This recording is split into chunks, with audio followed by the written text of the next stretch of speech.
अगर आप भी चाहते हैं कि एसएस फिल्म्स मोतिहारी के ऑडियो वीडियो सबसे पहले आप तक पहुंचे, तो इस चैनल को सब्सक्राइब करें और साथ ही बेल आइकन को दबाना ना भूलें।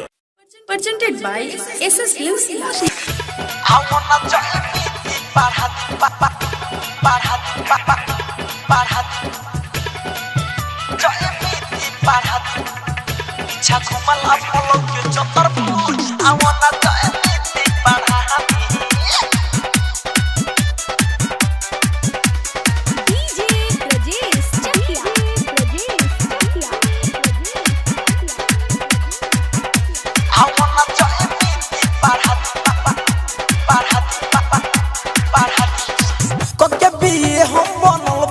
मास्टर मत पढ़ावे में पानी हम बलास्टर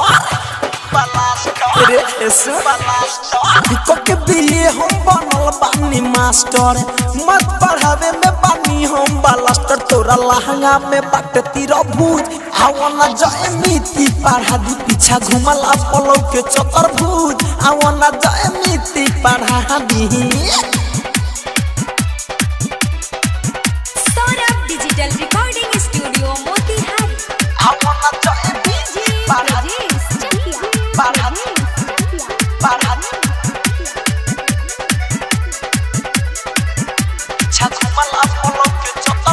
आदि साइन बाई साइन ठीटा के मान रखिला तो हर चली हो।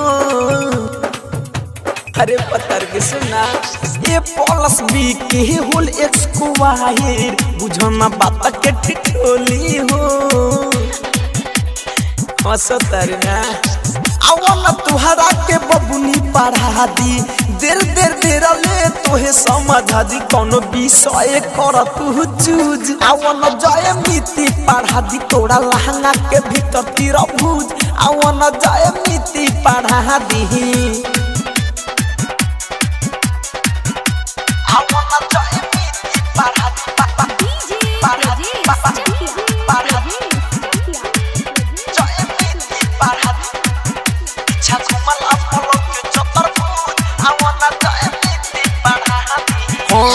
धड़कन धनंजय के पतिया नटाला पढ़ावे बीरज से बिहारी हो ना दिक्कत ना हो आराम से पढ़ा।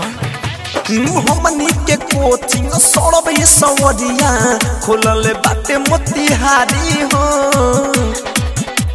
रे पता की सुना आज से आ वही मानसू के साथ हो वही जे रही ले डीजे विकास ना तो नीचे से फेंकी बुझ बुझ आवो न जय मिति पढ़ा दी तोरा लहंगा के भीतर तिरभुज आवो न जय मिति पढ़ा दी। Saurabh digital recording studio.